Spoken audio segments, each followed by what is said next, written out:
What's up, YouTube? Isaac Wilson here. I'm going to come at you with another Rubik's Cube solve. This one actually is with the 2x2. I have already posted the 3x3 and the 4x4. I plan on getting into some other different ones here soon, but had a few days off from the video. Would love to post one. My Wi-Fi here at the house is kind of tough, so I have to wait to post my videos when I get to school. A lot quicker internet, but hope you enjoy this, and I hope it's helpful. So what I'm going to do, this cube is solved right now, and I'm just going to mix it up. To mix this thing up, you literally just close your eyes. You can spin it for a minute. It really doesn't matter what you're doing. You just want to make sure that you don't know where any of the colors are when you begin, and there are a lot of the same steps. If you know how to solve a 3x3, then you're really only going to have one difference on this cube than what you're used to. But I have mixed this cube up now, as you can see. Actually, I want to get a little tougher than that. Let's say that the white is not already that close together. And just like 3x3, we want to get it where the white side is soft, and also the first layer. Now, there's only 2 layers on the side here, so there's not as many layers as 3x3, but the way that I go about this is I want to, since I have a white one here, it is an even numbered cube, so it doesn't have a center. All sides move.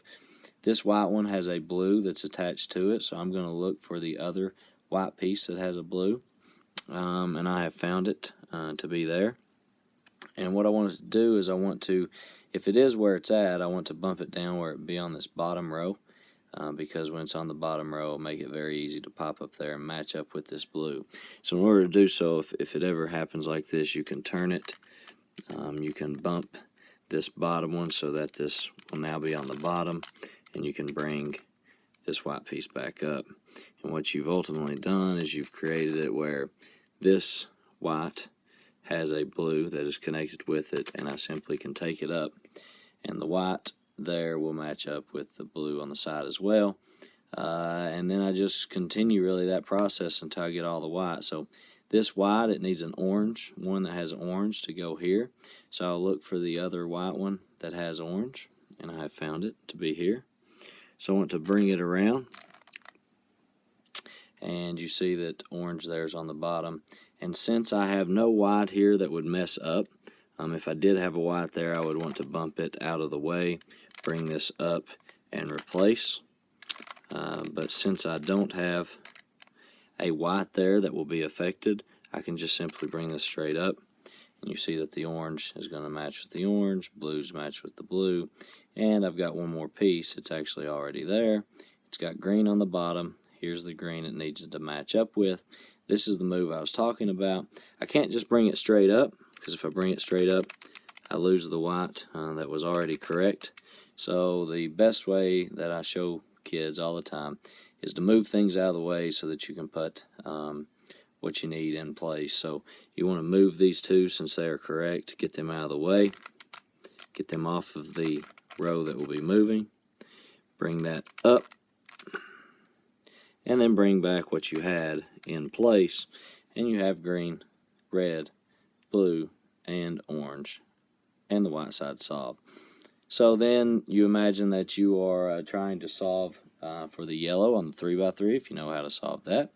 So you want to turn white to the ground, and you want to kind of look at the top. You are going to be using the same algorithm after you get the yellow cross.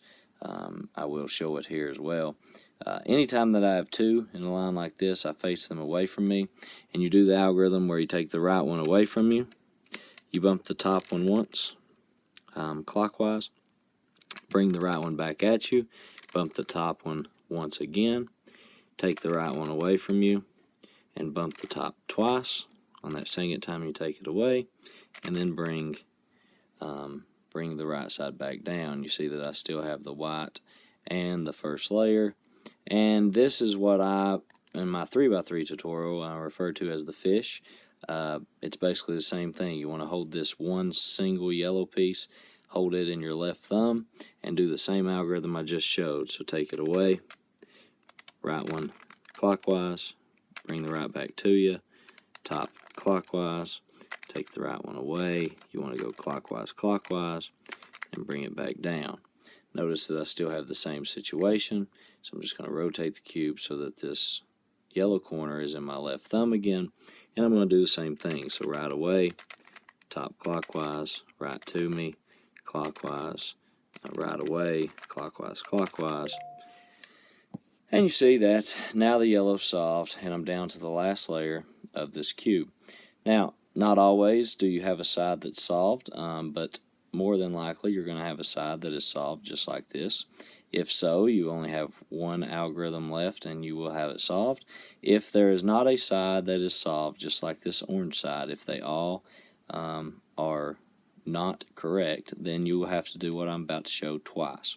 But if you do have a side that is solved, you want to turn it facing away from you.